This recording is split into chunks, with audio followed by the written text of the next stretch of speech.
maximum of 15 minutes is set aside. The item needs follow-up from the city. Staff will arrange for that. Is there anyone here that's coming forward? Second call for public forum. The third and final call for public forum. We'll go ahead and close that. On to number 4, consideration and approval of the agenda. Any additions, subtractions, considerations for the agenda? Did you, Luke, did you want to add? Well, if he's not on there yet, I want to add him. I didn't get a chance. I can't read, so. Yeah. It's not on there. Okay, can you please add the manufactured home topic to the agenda that's been on the last few meetings? You wanted to add it. 7.6 old business, or should we do 7.0 so our guests can move? Yeah, that sounds good. 7.0. 7.0.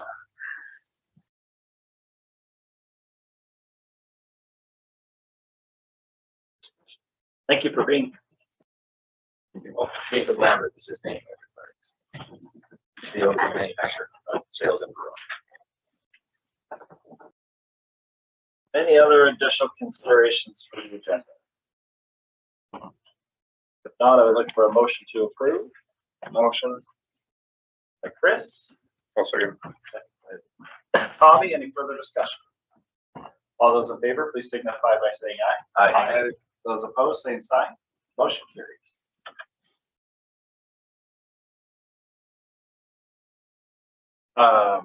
Approved on to number 5. Approval of the meeting minutes. Has everybody had a chance to review the minutes? Any additions or corrections? If not, I would look for a motion to approve. Motion to approve. Okay. Annette, so looking for a second. Second. Second from Brian. Any further discussion?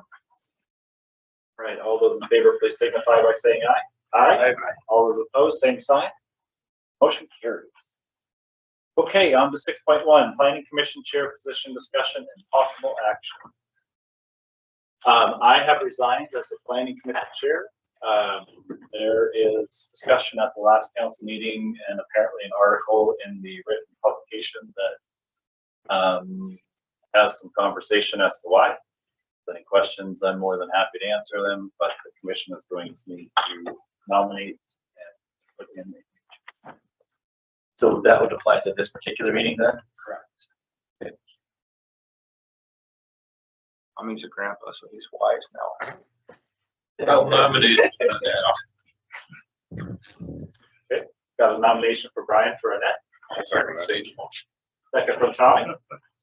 And that is something you'd be willing to do? Yeah. Okay. Yeah. Any further discussion? Okay, all those in favor, please signify by saying aye. Aye. All opposed, same sign.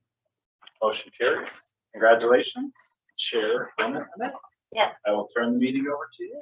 And I think I'm going to ask for assistance from staff for this meeting while I kind of get my feet under me. But is it okay if I give it a go and Yes. you guys just correct me if Yeah. I do it wrong? Yeah. Okay, fabulous.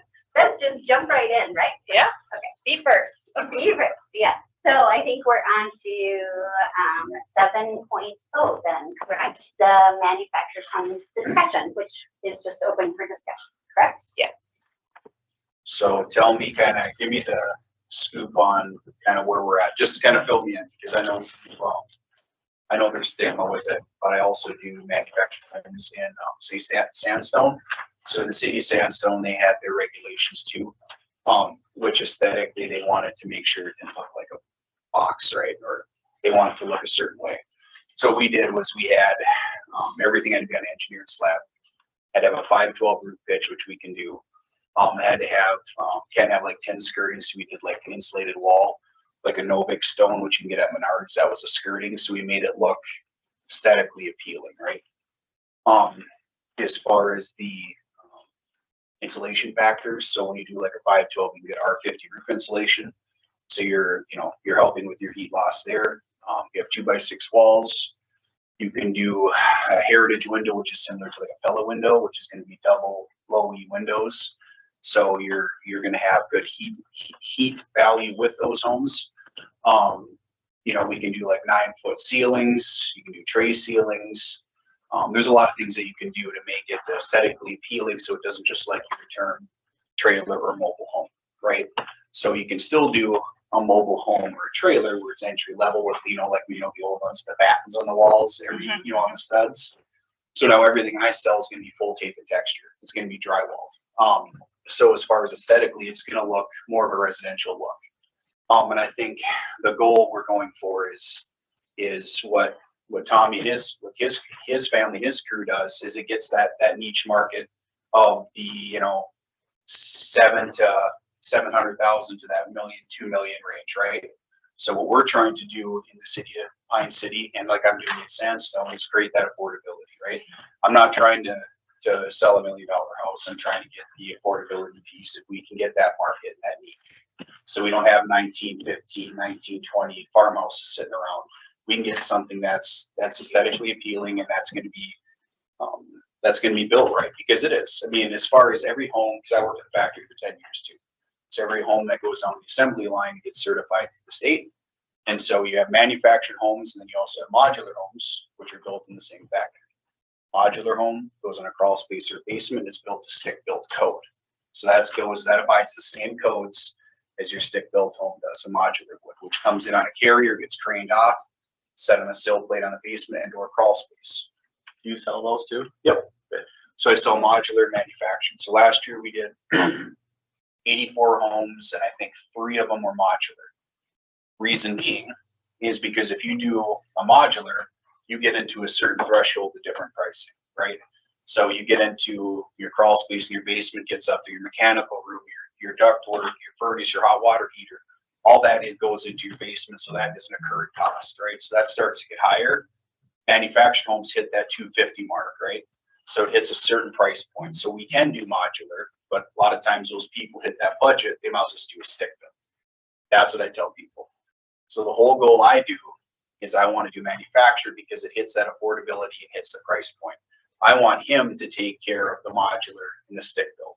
I want manufactured. Can I ask you a couple questions? Sorry, yeah, I'm talking. Yeah, that's all right. So Andy, the building inspector we have here for the city, Yes. was stating that manufactured homes aren't built to the IRC, International Residential Code. Yep. So, and I thought maybe that was an incorrect statement, but let's ask you. Are they? So you're going to be your IRC. So what you're going to have is like your HUD is like HUD manufactured homes. So that's going to be your HUD urban development. That's going to be a different code. So your IRC, which is going to be your stick built code. Okay, So we're two separate things. Yep. So, but I say that to say this, which is going to probably be privy to the meeting. So when you're on an assembly line, if you go to a factory, I behoove a lot of people to go check out, look at a factory itself. The modular and the manufactured home go down the same assembly line. They have the same materials. The things that are different are very simple. The modular has a different rafter, and I'll back up. Even your manufactured home now, they're built to Energy Star certified. They come with an Energy Star certified per the, so you have to surrender the title, so it gets titled.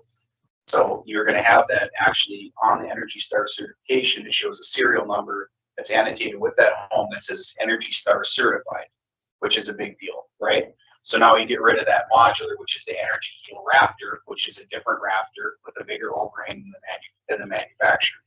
Manufactured also has a frame that stays underneath the home the whole time. But when you put skirting on there, you don't see that. And you can set the home lower. You don't have to set it so high so you get big skyscraper look. You can set the home lower like we did with ours. Like So a 2-row block, or so I can get to about 3.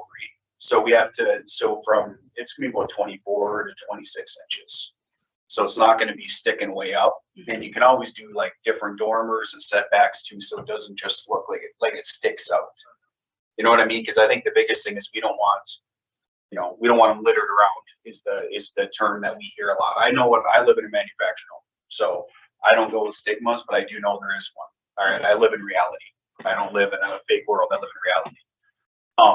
So I mean, that's really where I'm at with it. You're going to see real soon, within a year or so, maybe less, they're actually going to take the HUD certification, like the HUD labels off the homes, and they're going to be looked at just like a modular. That's coming. That's coming. so they are going to have to meet IRC code and. Yep. So do manufactured homes meet Minnesota Energy Code. Yep, so it would be, well, Energy Star certified, that's what I go off of. So, There's a difference. Yeah. Yeah, okay. yep, so, yeah, so I just say, so it's gonna be in the couple differences too, like on a modular, or so like you get like a manufactured home, it's a different breaker box there too. So there's a couple of those little nuances that, which I'm very cognizant of. I understand that. So if we look at,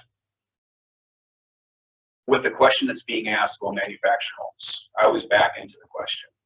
So is it, are we looking at, we're looking at, we want to have newer homes and a facelift in Pine City, or are we wanting to make sure that we don't bring manufactured homes in? Does that make sense? Is that kind of a weird question or not? Well, I'm not trying to be rude. I'm just asking the, I'm very blunt. I'm asking. Are they single wide, double wide? I think that's, Yep, so you'd want to go with, correct, and very good. So you're going to want to, I call them residential manufactured homes. The reason I say that is because there are companies in Indiana that still build a trailer. That is a Single wide, yeah. Single wide. 12 foot wide or something. Most of them now are 14. At least, yeah, you're 14 then 16. But there are some that'll still build a 2x4 exterior wall. Okay, that brings us back to the 70s and 80s. right. Well, just because I know that there has been very recently, I know last year, the last couple of years, our manufactured home park. Yep. Has been updating their homes in there, and they are single wide, and I think that's more or less the fear. I mean, other than You putting would it down, but I just- think that's more or less the Yeah, fear. like Luke and I, so what you would do is you guys would say, like Sandstone did to me. They said, okay, this is what you're gonna do and this is what we're gonna make you do. It's perfect, just tell me, just let me know what are your, if you give us parameters and guidelines, I will work in those. So they said, I want 512, I want up, I want upgraded skirting, because I put a bunch now in the city of Sandstone. I've sold, well, 3 of my spec homes, because I have a development company too. So I've sold 3 spec homes in there as well. And that's all I do is I do certain things, but no single wides are allowed. It's gotta be at least 24 wide or more and nothing less. Can I ask you a quick question on just your standard manufactured home, double wide? Mhm. It's a 2x6 wall Yep. always? Always a 2x6 wall. So you have an R19 wall? R19 wall, R33. I have this if any of you guys want this. It's kind of corny. I put together all this stuff. It's got your standard features in there. So like for people that don't know construction terms. Yep. If you build a new home today and Andy's gonna inspect it, he's gonna make sure that the insulation in the walls is R19. Or 21. 21 now? Yeah, it's Okay. 2025. Yeah. Okay, so it was R19 to be the standard, now R21. R21, and you can still do R21. Okay, So I can put R21 on the walls. You can get, so it's got a manufactured home. You have R21 on the floor, and I can throw R21 on the walls, and I can get R50 in the ceiling. Standard you're going to see on there is going to be R19 the walls, R33 in the ceiling, and R21 on the floor. Isn't R45 for now? Or- Used to be I don't know. 38. On the ceiling, you can go 38 if it's vaulted and R50. If it's not, I personally think that our biggest challenge, and again, I think affordability and I'm on board with the newer manufactured homes don't look manufactured to me, and I guess that's kind of what the town would want, right? Yep. I guess my biggest thing, our biggest hang up might be Andy. That's where I'm coming in, and I think that's the conversation that needs to be had. well, Also. But I don't have to go back and look, so don't hold me to it. I think I brought this forward, and I don't think council approved to go down this road right now. Don't hold me to that, but I feel like I brought this forward. the reason I even brought this up in the first place was there are lots around town in the city limit that are decent lots that would be a perfect place for some of these nicer manufactured homes. Absolutely. I've got sellers that want to sell them. I've got buyers that want to buy them. They want to buy manufactured homes from him and put them in there. And they would be the nicest home in the neighborhood. Right. In these cases. Yeah, So for the city to just say no, makes me say, why? right, Why don't we help everybody and right. say, in certain areas, this is a good fit? With these restrictions that other cities have asked you Yeah, to do. like I said, I can give you the sandstone, because the 512 and he laid it out. He was difficult at first, but I just sat there and just listened to him do his thing. But it's, I mean, I get the stigma. So let's give me give me the guidelines and let me make me work in those guidelines. So that being the case, if the whole objective is so that somebody could buy an inexpensive lot, put an inexpensive home on it, and they still do it with those guidelines, 512 pitch, Mhm. R21 walls, what can they get a home done for that fits those guidelines? So for an example, I have one on Court Avenue right here in Sandstone. I have it for sale with lot move-in ready, everything. 512 roof pitch, full tape and texture, ceramic shower, everything. I have it listed for 244. Yeah, I mean, it's been years ago. Ted Kraft told me that he can't build a 2-bedroom Rambler for under 300. And that's the thing is, somebody can buy one of these lots, they could build a stick-built home that fits Pine City's standards and Andy's IRC code that looks like garbage. So what are we doing? We're keeping him out in an effort to keep things nice, but it's not necessarily gonna happen that way. How much more is it to go to modular? So to go to a modular, you're probably gonna be 80, maybe 80, 90,000. Because well, you know this better than me, it's in the foundation. Yeah. And your mechanical room, because then In the modular though, or also, it's just got all the ductwork in it, and you put the furnace in, or does it? So I have to come in, you have to put the ductwork, everything, just the boots are shot through the floor, water lines are stubbed through, so you gotta finish the water lines, run the black pipe over the gas. You have to put the mechanical room as they're manufactured, furnace, hot water heater, everything's there, and you're just tying it in, and I call it, essentially a plug and play. So I'm a little confused. You said manufactured, they can be 24 feet wide? No, It's a double. it's a double Double wide, wide, so it's two Comes together halves. two pieces. Yep, two pieces, so it'd be a Okay. 12 and a 12 wides, yes, sir. And that's, So how is that different from modular? Modular, Just by the frame and so on? Yep. Okay. yep, it is, that's why they're switching this, because that is so, what you're saying is correct, because what you're saying is what everybody says at our Minnesota Housing Alliance meetings, I say the same thing. I was having a hard time imagining a 24-foot wide thing coming down the Right. Yes, sir. freeway. so So I a did this- modular home, Brian, would come in 2 12-foot sections. Yep. There's no trailer, there's no metal frame under it. It The comes- metal frame's under it, but it's removed. You have a carrier, we unleg it from the carrier, and then there's a sill plate on top of that piece in the crawl space, and I crane it, set it, and then toenail it right onto that. So That makes perfect sense. So in a manufactured home, to get a HUD certification, which is done through all 50 states, it's the same thing. In a modular home, you get an IRC certification, and if you're approved in Minnesota, you're also approved in Wisconsin, North Dakota, and New Jersey. Those are the only 4 states. So any one of those states you get approved in to manufacture a modular, we have reciprocity with those states. But if you're approved in Iowa or you're approved in Canada, doesn't mean you're approved in Minnesota for modular. So, and then it goes by, the IRC goes by climate zone. So right here, we're in climate zone 6. As soon as we get to Moose Lake, we're in climate zone 7. And so there's different insulation requirements, different footing depth requirements. snow loads too. Snow loads. Yeah, 'cause we have snow loads at the factory, we have a snow load map that actually has a drawn out that we have to abide to, and I was there for 10 years. So Like Can I just correct the record? They did want it to come back. I think we were waiting when you could come so we could provide more information. So I misspoke. It was my mistake. Like, Sorry. I don't have a problem with manufactured home because today's manufactured home is better than a house built Yeah. 15 years ago. There you go. Dang, the point I was that's- trying to make sure. Yeah, it's when I say that, it seems like I'm being a salesman, so I try to give as much. As far as energy code goes, I mean, Yep. today's energy. Yeah, but and where they, to energy code, and here's what I will say. So everybody goes, well, what's the catch? Okay. Well, if you buy, because I walk through their products, you know what you're getting. So when you get a manufactured home, I can walk you through my house that I live in. It's a friendship home, but I worked there for 10 years, and now I've owned this for 6. I can walk through and tell you where they cut corners. But it doesn't bother me. I'm a hillbilly. It doesn't bother me. So like I can see what needs to be fixed. So I say that to say this, is that there's a price point for everything, but you can't replace the guts and how they're building the house. Because the shell department, when they're building it, that's done right. The fit and finish, yeah, there's work that needs to be done there, but it's not like you're sacrificing your energy and the structural integrity of that home. So how has the recent federal law change affected all this? As far as, correct me, I try not to, I don't follow much.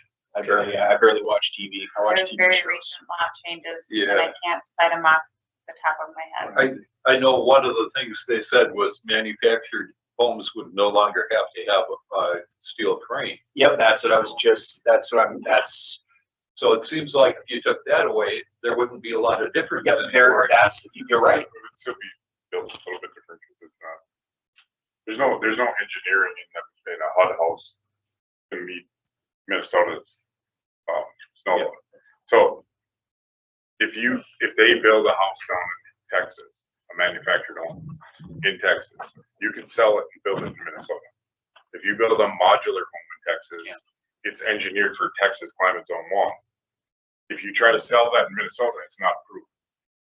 So that's the difference. So it's like if you go buy a motorhome, you buy a motorhome that's built in Texas, doesn't mean it's going to be warm when you get up here. It's not built like an ice castle here. So the thing, if we're getting a manufactured home from you that's built in a northern climate zone, that's one thing. But if we allow manufactured home, See, if we allow a Texas manufactured home because somebody gets a deal on it to come up here, that's what they're happened. gonna build it here and it's gonna be 30 below zero and they're not gonna be able to get their house. That's what happened. There's 2 single wides not far from me, Yeah. where cause I live on Klondike Loop, and they're not far from me, and the guy didn't, which I'm used to that. Didn't like me, 2 of them, just said, oh, he's an asshole, whatever. So then they went and bought from somebody for offline, I don't know, some factory direct something, and it came from Texas, just to your point. So he got it from Texas, and I'm like, I don't know, I bet you went through 4 tanks. Because I know that, I'm like, what are you It's a doing? horse. So I have Yeah. a question. Yes, ma'am. So, not opinion, I'm learning. No, I'm okay, I'm good with.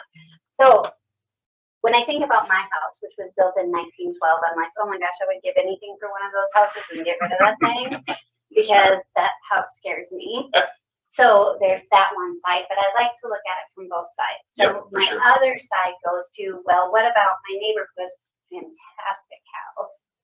And then I were to put one of your homes there, and I think it was brought up in other conversations, does that change their valuation of their home? Because I mean, we gotta look at all sides. You do, So- you do, and yes, I mean, I'll speak, because they'll say the same thing, and Luke knows, these guys know probably better than me, because I sell them, but I do know enough that it will change the value, am I correct?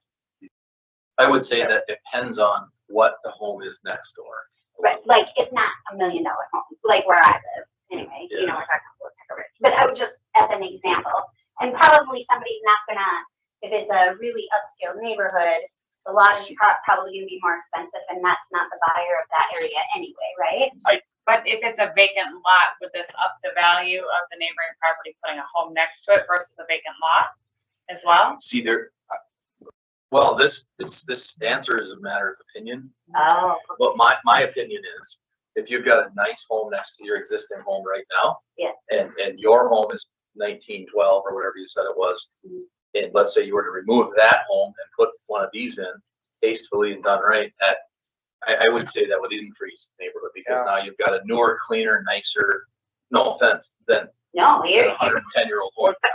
yeah, Yeah, we're getting to the point that, you know, yeah, 110-year-old home, well, at some point, well, the bones are good, but at some point, it becomes a liability with plumbing, I mean, without doing a major remodel. yes. I think it's more value to bring in something new personally, so. So then, my other question is, for sandstone, that's part of like their ordinance now, that they say you can do this, but it has to meet these standards, so somebody wouldn't be able to bring up a Texas, correct, yep, because correct. right? Is that what I'm? Yep. That's how we Yep. do it, whatever we can do with or without Andy, what that looks like, we can deal with that separately if we need to, but, We'll have to. Perfect, Yeah. that was my third question, so if we put this We'll into have the to. ordinance, whether he agrees or not, because he's a contractor, he still has to follow the city ordinance. Correct. We make the ultimate You decision. make- Council makes Well, the city, ultimate, right. yeah, city Because that's council what they- makes the ultimate State decision law. if we're gonna change our ordinance. Yes. Yeah, but he does have to follow state law. Correct. Yeah. So if we were to write an ordinance, we would also, I would reach out to Andy and go, this is the ordinance that we're attempting to change. Can you give me your feedback? And that's feedback is what I would bring back to you guys. I know. I think it's important Yeah, to point out that Yeah. our building official is just enforcing what the code is and the law, the way that it reads. It's not Right. Andy against the world. Right. It's Exactly. just- Right. He's just doing his job. He's just enforcing the code the way that it's written. It's not his personal. Enforcing the Our city current- code. Yes, our current city Building code doesn't code. allow it. Yeah, cause like Andy's also where he was, Shanguitanas. They allow him. So he's still gotta go out and inspect the footings and the pressure test and all that. Well, like I said, we've had numerous new ones going into our manufactured home park, so they're out inspecting them in our manufactured home park already, so. I believe part of the federal change too, Brian, isn't there something about, finance? The financing arm is going to change as well. That's a big article. That, You'd be able to get a mortgage, standard mortgage on it. yep, we can get a different kind of mortgage on it. Because right now, I'm doing just your typical construction loan through our bank. Mhm. But yeah, I think they're gonna, they want to do it since it's affordability to create more, I would say, more mortgages and make better homes so people could buy houses. They're doing as low as, I've gotten a lot of people at 3 to 5% down on construction loans. I mean, some, Yeah, yes, so yep, does FHA. yep, As FHA. long as it's on a permanent. Permanent, not Permanent years foundation. or- yeah. So you do, there's more hoops, there's some more hoops, but I mean, we're okay with that as long as, once you do a few of them, Chad Bauer, does those, more difficult financing for me. We've had some dandies where it depends on who's inspecting them. It can be challenging, but we've got them done. But yes, anything can be done because they only value or finance X amount, right? So then I had to wait 100 for 116,000 on one for almost a year. Because it had to go through all of his final stages of their financing for that construction loan to get closed out.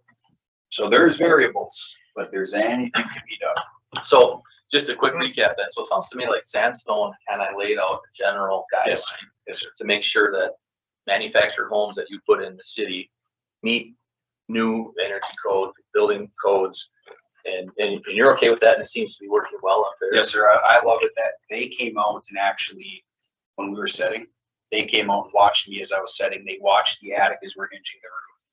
They did all that. So can I ask you real quick then, what's the foundation requirement that they have there? Just an engineered slab. So there's a full slab underneath the whole Full slab. house, and then how does the house anchor to that? So it's called the XI2 system, just on each corner. So it's not like you have it on all the perimeter. So just, you can look it up. It's an XI2 system. So it's on each counter, on each side. So it's not like all four corners. So it's here and here, anchored down like that, and you're done. Okay, so there's a, And It hurts. you set the metal underneath on the block. Then Yes, yes, sir. you're done, good. There was, I know before there was talks of hurricane tie downs or something like that, or is that That's old what that would terminology? be Okay. called. Yeah. What you just said. there's a metal strap that goes around the metal frame of the home, and then it's bolted into the concrete. So it's funny, it's weird on single wides, that's what they have you do, but on a manufactured like double wide, they just have the steel bars that just go from anchored, gets wrapped, set in the concrete, tied to the I-beam, set here, that's on one half, then you go to this half over here, and it's just the same thing, tied to the I-beam, and wrapped, set in the concrete, and the concrete. Yep. Called hurricane until you hit about the Mississippi and then it's earthquake. Earthquake straps. Yeah. Okay. Okay, so what do we do? Do this, because we're discussing this, we have to bring it to the city council. Nope, city council gave us direction to do more deeper dive into it and look at different options. So do we need a motion? So yeah, So I would ask for a motion from you guys if we want to search more, if we want to bring back Sandstone's ordinance, find other cities that have it. That's what I would ask for direction on. So I would like to make a motion that we either get the list from Jacob. Sorry. Or the city of what Sandstone requires. I'll reach out to Kathy. and get Yes, their- Kathy's good, yeah. I love She- Kathy. I think, yeah, Kathy, what's her last name? Kathy George. Kathy George, yeah. She is very pro housing, affordable housing for Wonderful. her residents. Because they Yeah. wanted to put it was like a cul-de-sac there they wanted to develop. I don't know if they're trying to do it, but they wanted me to come with some plan, but I'm a little nervous about that. Well, that Sandstone once, Okay, so bringing you back, does anybody want to do a second? What was your motion Yeah. again? My motion would be that Marcy would reach out to Sandstone to find out what their guidelines are for manufactured homes. And then we can review that, and if it makes sense to us, then we could recommend that to council. Second that. Awesome. Thank you. I'd like to, I don't know quite where you want to fit this, but an amendment that we get the same thing from at least one other city. Yeah. To compare the sense. I like to have at least two to look at. That's a good idea. Yep, very good idea. And see where they differ. Did you Sounds want to like amend your Sandstone. motion to Yeah, that? should we do that? Thanks, Brian. I think that's a good Do idea. you agree to the second? agree. Do we know of another city that Marcy could reach out to? Do you know of another city? Well, Yeah, do you have a recommendation for another city? If you get to Chisago, that's tough. That becomes with Chisago, that becomes a, We can see if Hinkley, because Hinkley does have them in town. yeah, try Hinkley. Cambridge. Oh, it's don't, just do No. Hinkley. Okay. You're gonna get to, we had one with Chisago and it was different. You get to Chisago, it's a foundation thing. It's different. So They here's don't allow engineers lab. that. And an engineer. And I meet with Kathy. Yeah. Leah They won't on a even allow monthly them to basis, check. so. Yeah. Get this, Yeah. you know what they said? Why So get this at Chisago, you know what they wanted me to do instead? Pierce. I'm And gonna, I'm like, okay, I'm gonna keep us on track sorry, here. I don't want to give you something. But it's like, why would I So, do Pierce? those in favor say aye. Alright. Any opposed? Hearing none, motion carried. Yes, okay. And that's it, then we can move on to the next. That's good, that's it. Thank you. Okay. Oh, I gotta leave. Yes, Thank you. yes. Hey, thank you so much. No, I'm just gonna stay. I'm gonna stay. Also, Jacob owns the professional football team in Duluth, Minnesota Monsters, so if you guys are ever Yeah, looking. Amazon, What? first round of the playoffs on Sunday. Wow. Pretty cool stuff. Duluth. Yeah, I know, right? We're moving to the cities. We're playing St. Thomas's Arena next year. So I'm That's so signed the cool. lease, last week. Yeah, Amsoil was good, but it's the Duluth market's kind of Latest. the best right now. Yeah. But I like it. so good luck in the playoffs. We actually have a football team in the play. Yeah. All right, Thanks for coming. yeah. Yes, thank you, Jake. Very informative. Next up is recreational motorized vehicle ordinance. And what do we? So council did approve us to do a deeper dive on this. I did speak with the sheriff's department. They gave me some good information. I just wanted to update you guys. I'm still working through it. I've kind of had a lot of other different things going on right now. So if anybody, because I know we discussed, everybody was gonna kind of look into and see what they kind of liked. I didn't know if anybody had anything, where they fell with this. It was, like I said, it was discussed at the last planning commission meeting and just wanted to see. I Touch would, base. I would just mention that the League of Cities has a workshop on the 30th Mhm. that relates to this. Yes, it does. Oh, I'm signed up. The council wanted, something that, if I'm recalling this right, was more for all motorized vehicles, not just golf carts. Correct, not just golf. It's 16. all, it's a big blanket that's 16 years old yes. with a license. Blanket 1, 2, yeah, the motorized bikes, the scooters, the, all the things. 16 years Can old we- for the skateboards and everything. That was, if I recall correctly, that was the ask. yes. Most kids I know that are like 4 already have some. After your meeting, is that something? It would go, so this won't actually come back until the August meeting. Can we do it till then? Is that what we're interested in doing? Do we need a motion to do that? Okay. This then is just a discussion. Just a discussion, so we just don't vote needed. Okay. It was more of a, this is what council directed, so I'm kind of working through Updating. it, so updating. So bring back to next agenda. Okay, gotcha. And it really can't be in effect this season anyway. Right. So got Yeah. a little time. All right, so then we can move on to garage sale ordinance. Same thing for that, but it's more of a blanket kind of feel out kind of thing to I see think- where, Yeah, I thought we kind of all had the same opinion on that. You know, you should have it so many times a year and that's it. right, Yeah. To prevent the forever sale in the front yard. yeah. Has it gotten better? Haven't seen him since. Well, today, he has just a few items for sale on the Okay. yard, but it is not an entire yard of Macy's first floor. Right. I haven't had any complaints since it was brought to council, so, Yeah, I mean, regardless, should nip it in the bud anyway, but yeah. right.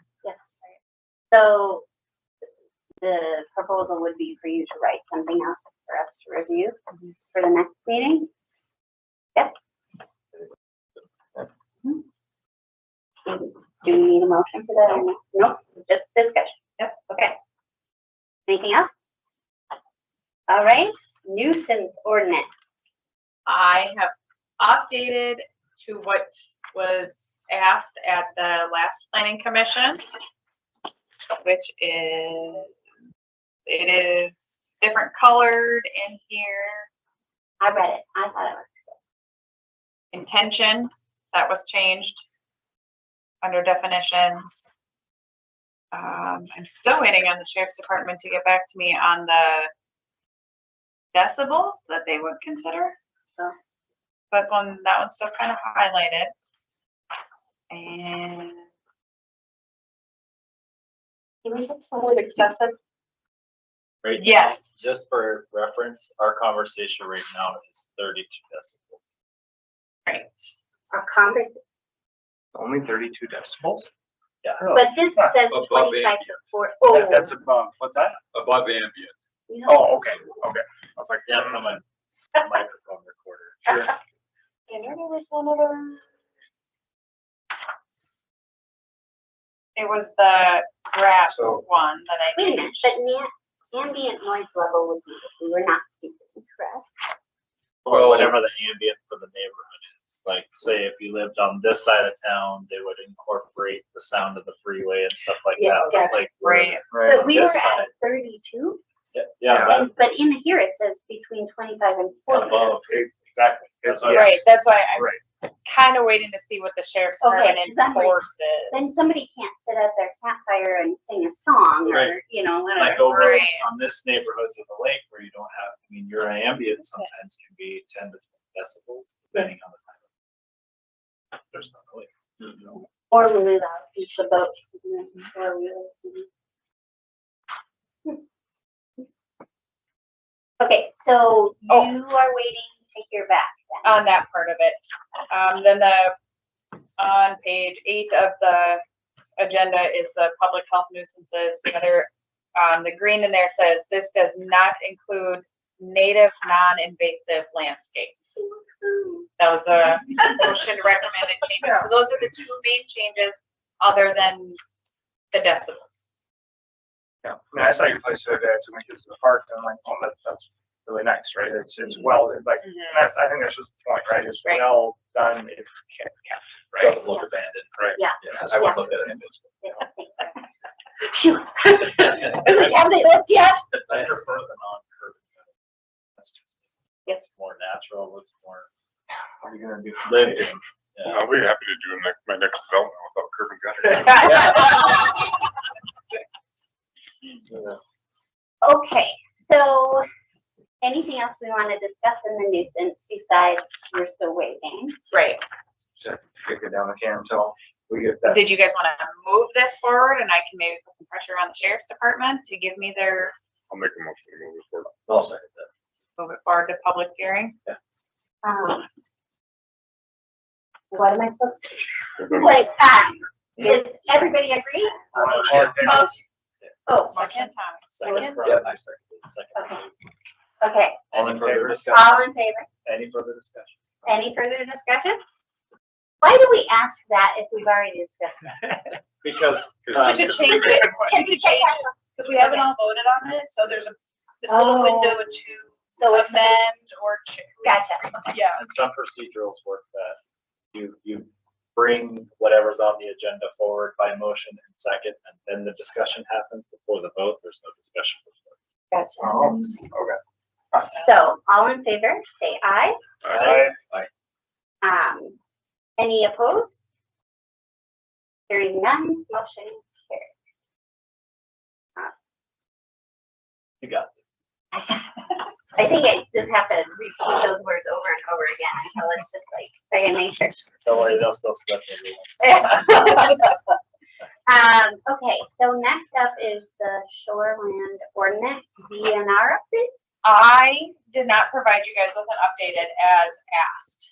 After speaking with Ricky Hoffman, who is one of the head in charge of the Minnesota DNR Ordinance Review Committee, they are very fearful that what we proposed of the having that point system in our code is overly complicated. It'll cost too much for the residents. And they are actually gonna look and make a recommended change. He hasn't been able to get back to me yet. I just met with him last week on Tuesday. That's from SEH. No, this is actually from the Minnesota DNR, who has to approve our ordinance, and they said that point system they will not approve for our city. How they approve for other cities? They have their different, they have bigger population around. So Yes, they said they will not approve it. Like I said, I kind of wanted to get it out to them for the sniff test before we went all the way through and went, yep, this is what we're doing, and then they deny it right I there. know I've asked this question before, but do we have those new? If they don't approve it, we can't change our ordinance. That's state law on the shoreline. We're the local governing unit, not them. I know, but we can't change it without their approval Per state law. per state law. It's the shoreland ordinance. So They DNR. govern, DNR trumps our shoreland, our wetland, and one other of our ordinances. They said it's gonna cost our residents who were already a low-income county and in a low-income city, it will cost our residents way too much and not happen.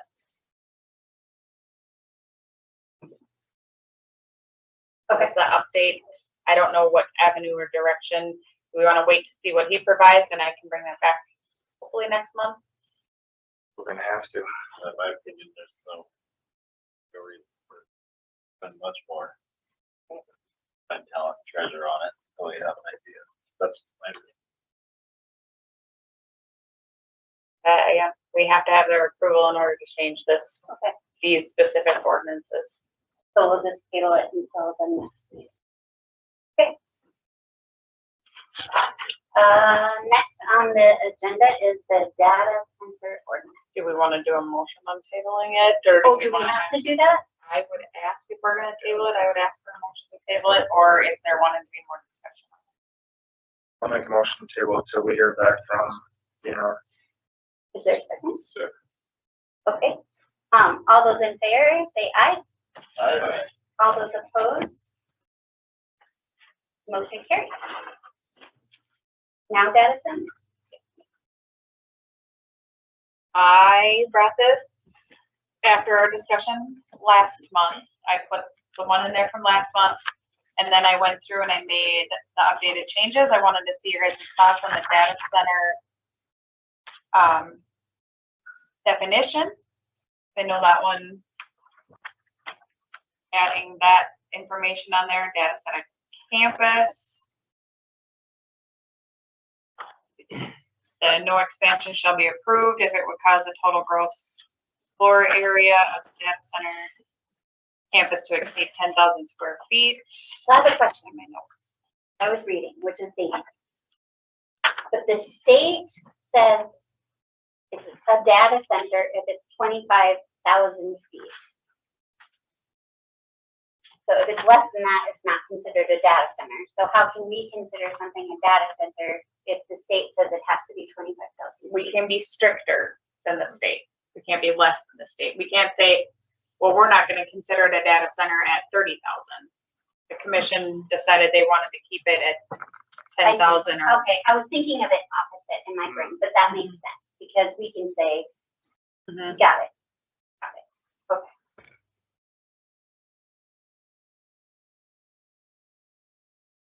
some like Ken's input on this. Mostly is, to go SME on this, but Yes. that's not happening. I don't know. Data center, as defined by the Minnesota House of Representatives, is officially defined as an information technology facility whose primary purpose is the storage, management, and processing of digital data, specifically designed to have peak electricity load of 100 megawatts or more. Then a qualified large-scale data center is 25,000 square feet. Yep. With 250 million invested. Over 60. Last time we talked about having a checklist of meetings that they had to go to before. I'm sorry, I didn't read any of this beforehand. I don't have notes for that one.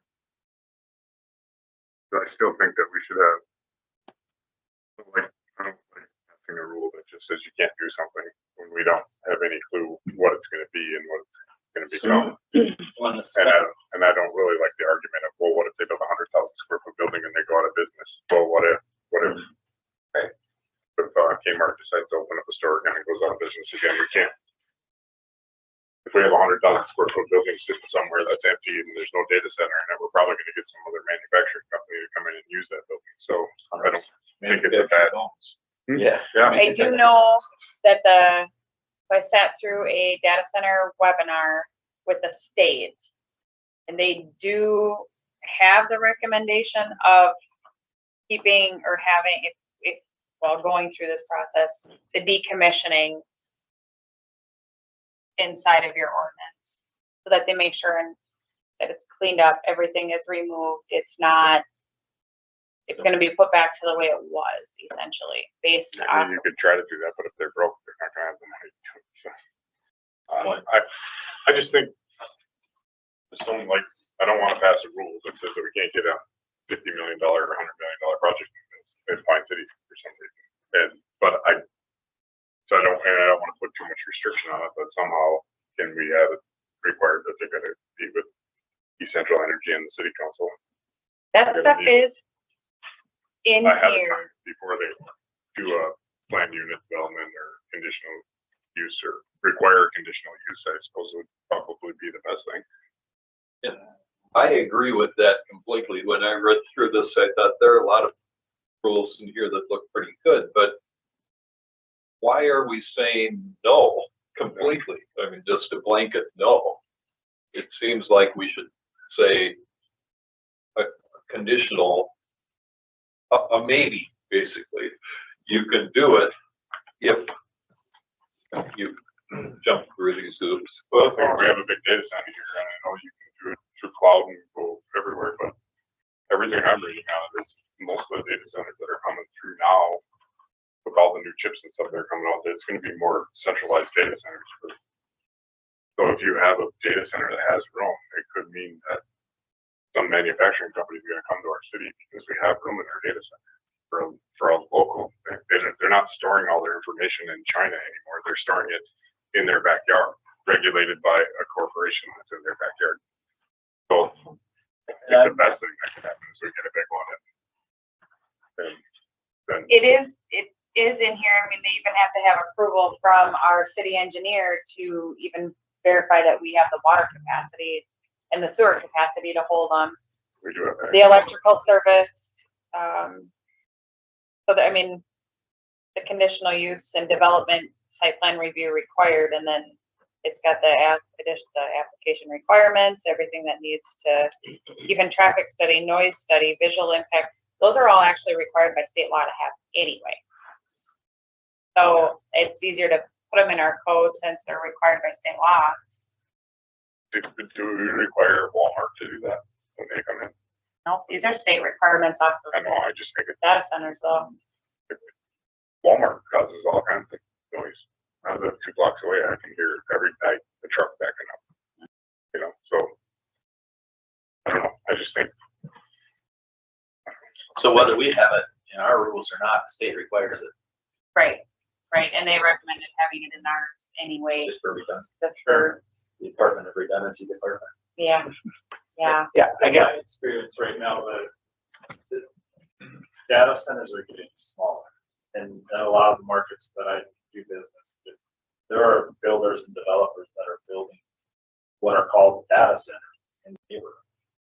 These are same types of hubs. They work the same way, but they service a certain amount of homes, from 50 to 100 homes. That is a model that is picking up steam all across the country, back towards the middle. So as much as, in my opinion, as much as we focus on large and big scale, I also believe that we need to look at small and micro, because things aren't. So then if you have a home builder that wants to put something on, then we need to look at sound, noise. I mean, most of these things are almost silent. Sure. I tend to agree. I like having regulation in place in case someone comes, but I don't like telling people no. Just I'll go ahead and say it's a hot button topic, right? Like it's everybody's talking about it all over the country. In our neighborhood, we've got famous comedians and stuff helping stop data centers. So I think it's a hot button topic, but again, just my opinion, I think the longer that we're able to focus on this, get it right, is important. With the county's moratorium, we're not even allowed to approve them to come here right now. So we're not the ones saying no right now. It's the county that's saying no. Working through these, I mean, anything over 10,000 square feet is what's going to be regulated. Anything under 10,000 square feet, and we essentially don't regulate. And That's state regulation. so there are regulations for 10,000 under, because if this, micro thing is happening, that there are regulations by the state. It's changing every day. It is literally I guess changing I'm every going day. Probably a data center. Well, there's one in college. Yeah, Yeah, there's one at the there's college. But there's probably a tower in this building for all their service. There was that 315. It's all actually in our fire hall right now. I guess I'm going with try to take a lesson from what happened over in Grafton with the marijuana plant, right? And what lessons can we learn from there, right? What regulations weren't in place? How did it happen that that smell is still coming and that was okay? Just what are the citizens' best interests? And how do we help that, right? So That's a whole conversation. right, I don't want that in everyone's data center in town, right? So I'm not hearing a great way forward.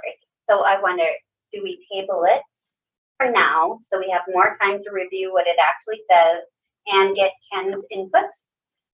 Is that, and we can't, because there's nobody coming right now. We can't do it anyway because the county has a moratorium on that.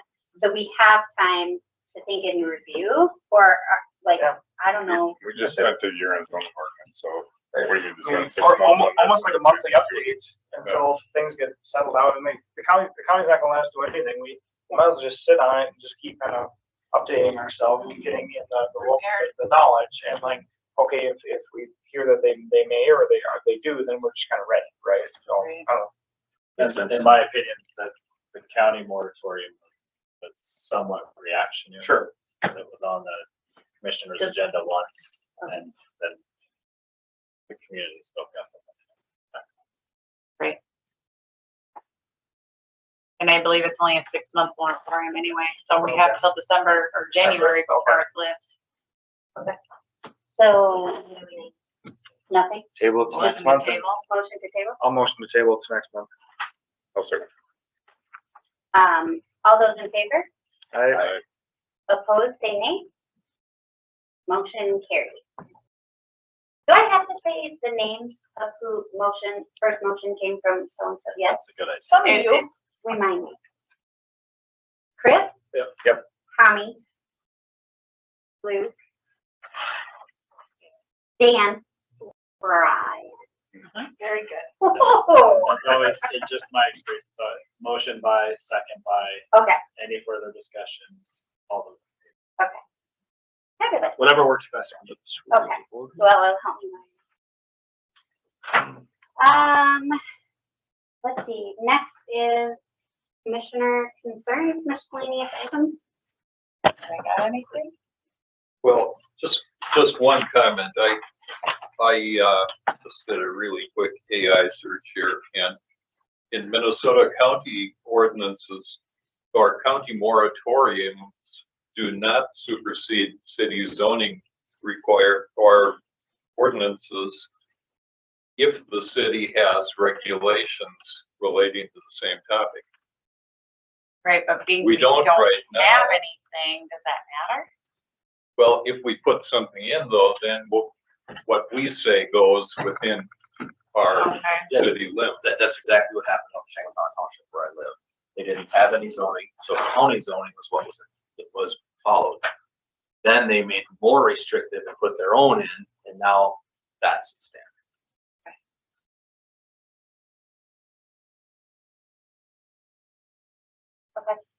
Anything else? The only thing I got is on the manufactured home. I think we really have to look at how we write that. I don't have any problem with Jacob bringing his in because they're made in Wisconsin. But if we just pass something that you can do manufactured home, we will have crap in our town. Absolutely. We have to keep. We'd have to say it has to be current year model to be put in, can't bring any used one, you can't, The it's energy, gotta be, energy it's gotta be efficient made and, should match the building code, right? well, it's not, his isn't, you know. So, I mean, he can probably do a custom one, build and meet it, but it's still not, there's no energy deal on the truck, so I don't care if he puts a R50 in the ceiling, it's still not gonna be R50 because there's no energy deal. Around the perimeter. And his windows are not, HUD approved windows, not the same as if you go buy a Vector, Marvin, Thermotech or So, whatever. but that's a really good point, point you bring up though. If we try to force somebody that's gonna put these in, pick one that, or make it be built to the energy code, because ultimately we're saving them money, is that the reason? Because if they wanna blow through more natural gas, but they spend a lot less on the monthly payment, you know, Where my brain is struggling is right now, I don't think I even have,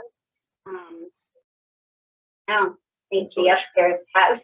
It's probably if I could go build a house, I could go build a house that was not the code, I could build a house on it. okay, so there's. Right.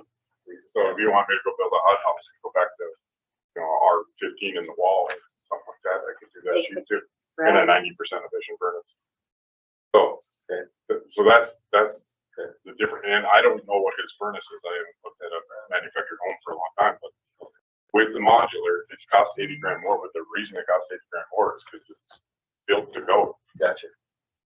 Yeah, that makes sense. So, I mean, if, I'm all for getting affordable housing. If you can do a new house in town for 250,000, that's great. But we can't just let someone bring in a 2004 Cheap trailer.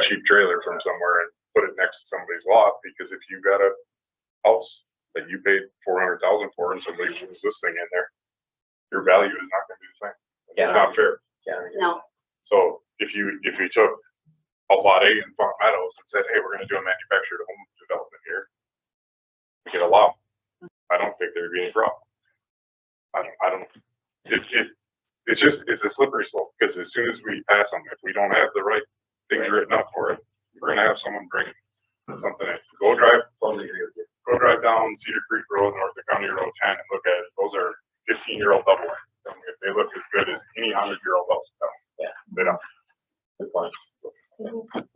And I'm not saying that his new ones won't, because they're not built the same. You can get his with LP siding on it. Right. So, you know, there's a lot of options, but we just have to be strict about it. at that point, if we're requiring all of that, is it really more affordable? It probably still. It still is, I think, Is yeah. it? Yeah, I don't think know so. about that stuff. So if we say R50 in the ceiling and don't require energy, in trusses, they're gonna save, you know, $3 grand on their trusses, and if we don't get into the weeds and talk about, hey, you need a 97% efficient furnace, and HUD, I think, allows 88 or 89. We just let them do all the normal stuff that they skimp on in the HUD requirement, then, and then just say, make them, I'll take it outside and What's the point of know how to HUD? use recourses. Is it more affordable? Is that the whole point of HUD? So, The whole thing with HUD is to make it more. right? I don't know, yeah, what, our decisions are gonna matter 15 years down the road too, right? When, if we don't have LP Smart Safe, you just have some cheap vinyl or something, right? So we gotta You plug back in a can little bit. go through town too, and there used to be a company here called Sweet Home. And My uncle and aunt bought one of them. Built, had one built There's one on Airport Road on the lake. across from the, bus garage. And I went out there and put a beam in it because the whole roof was sick. The one that's on the corner by the Our Redeemer Church, across from the, two houses before yours that you built on Golf Course Road. Yeah. That one, we went in and had to fix the roof because it was sick. They're not built to snow load. I mean, there's a whole bunch of stuff. Yep. I had a guy that told me that was a Japanese company. I wonder. Question the dirt at that point too. What's that? The whole structure site, you need to question the dirt underneath. So, I mean, I think that there's a place and a need for affordable housing. Absolutely. But we have to be smart about how we do it or we will have everybody bringing anything in. Just we did with tiny homes, right? It took a long time, but I think we got it right. So has anybody heard of anybody taking advantage of that yet? And there's a No, you bunch get of, to see a conditional use permit for you. there's a bunch of manufactured home companies. Like if you go up to Moose Lake and get out there, they have some pretty cool looking stuff.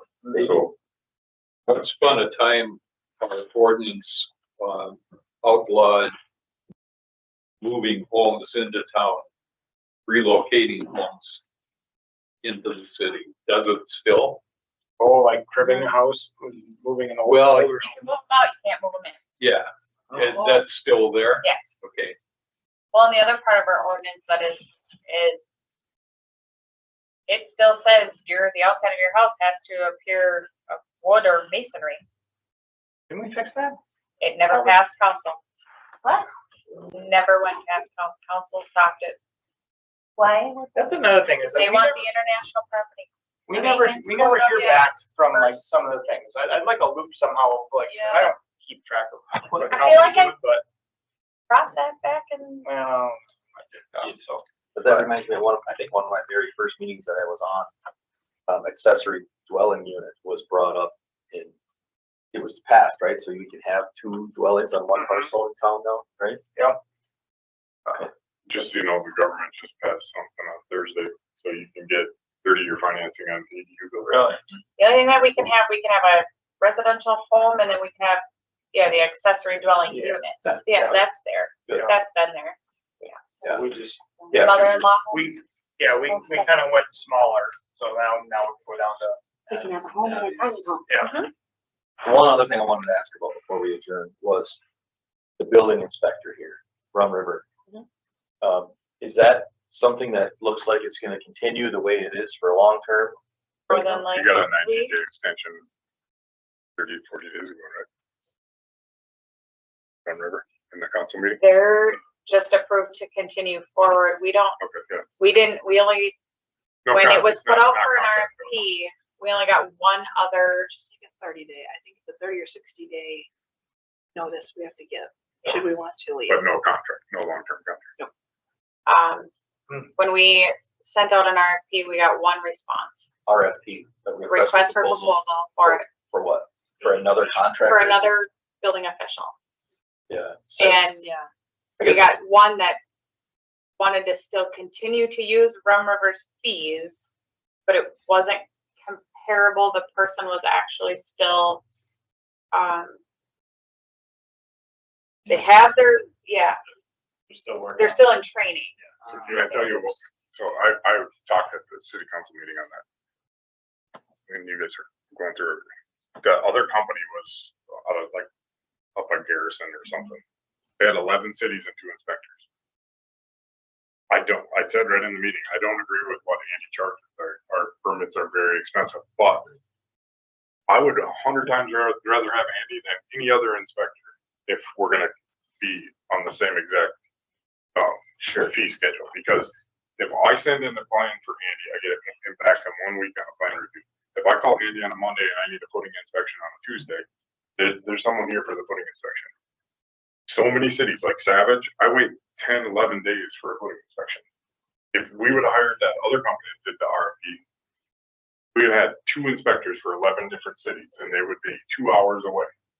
There's no way if I call on a Monday and needed a footing inspection on Tuesday that I would have gotten. I'm just wondering, have we ever had our own or? Yeah, we had, Yeah, and, That's something we asked to go out for as well.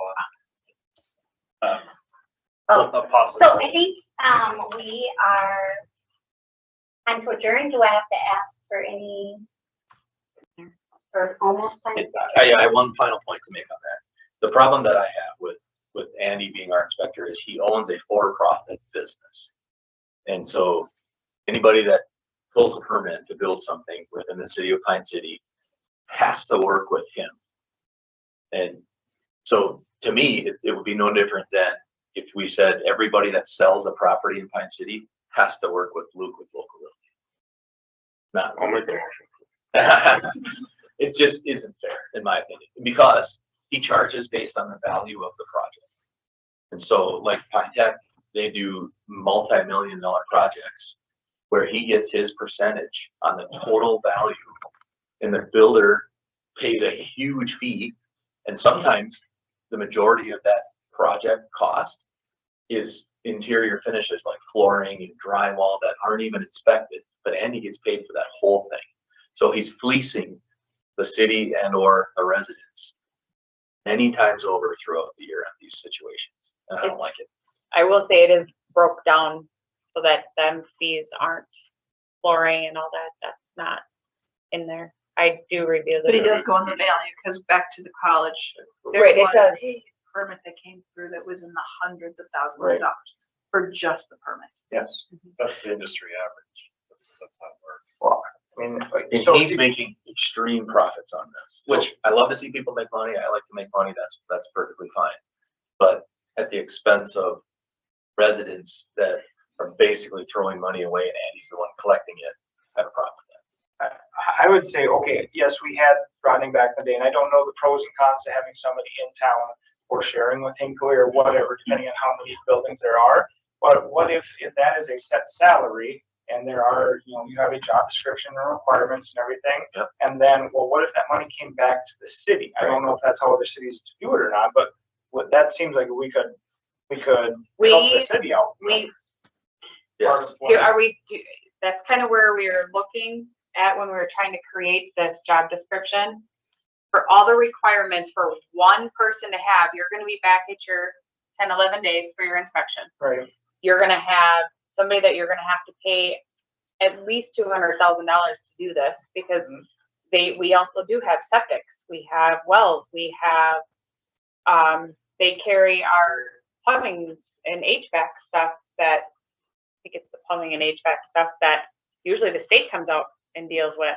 Sure. But they hold that for us. So there's a lot of, I know it's still in the talks, but I mean, There's value there. Is there a way to see how much money was spent on building permits in the city? Yes. That's what I'd like to know. How much money was sent to Rum River? And then we over just so many projects. play that backwards. Now, here's how much money we had to work with last year. How many staff members could we have put on for that and the city then? I just want to make sure we're getting value for our money for the dollar. So Exactly. I guess that's where I'm at. I Our don't, other option is we do what Chisago County does. Chisago County This does. is- Night- this is not, County is. I don't feel this is a Every- planning every inspection is conversation. I feel like this is a conversation that needs to happen with council. This, I'm sorry, because That's okay. Dan, are you a quorum? I just don't, yeah, I think that's this Okay. conversation that needs to be happening. My thought was just maybe that we can make a recommendation at some point to council to review the building inspector, because this one for-profit company is making a lot of money. That's all. I don't know. I'd have to look into the logistics if that's even something that because according to our ordinance, this is not, we don't have the authority to do this or even make a recommendation. At the council level, there have been, almost every meeting, there's discussions about the building official. And I know at our last meeting, we're trying to schedule a work session. They're all of council or a couple council members and River and staff. If you look at the permits I just got in Fond Meadows, I think 6,000 of it or 5,000 of it was whack and sack. 1,800 was plan review, and then the rest was permit, and they were not. But the whack and sack fees are our fees. Right. Those aren't Rum River fees. So there's only like $4,200 that For per unit that Andy was sure. What does he come out to look at? The framing, plumbing, insulation, footing? But he's sending. Are they still doing Zoom calls or, they're actually having in person? So That would be incredible. Zoom for a while. That's all the way through Blower. Yep, all the way through Okay, Blower, yeah. well, as long as we're getting a value, that's all I care about. That Me too. we're getting So with, worthwhile. when Richard was here, like 10 years ago, it would have been the $5,000 whack and sack fee and then a $300 permit fee. And so in that case, the city isn't charging enough probably to pay Richards. 'Cause Right, yeah. Most years, what do we have? 7 building permits? You know, I mean, maybe we have more than that with that, but Now the amount of money that's being spent on permits, we could pay. There's some very good qualified people. yeah, with commercial, but Yeah. there's still not enough houses built. No, That's right. I have 2 this Right. year. Right. Your 2. I had And 1 last year. And that's So- why you do somebody that works for multiple cities. But the problem going back to that, what I have a problem with, when you go to somebody that has multiple cities, Wait is they're one-man band. All right, so, Make them make it. thank you. A second. All right, do I do all in favor for adjourning? All right, all in favor? Alright. Any nays? Then meeting is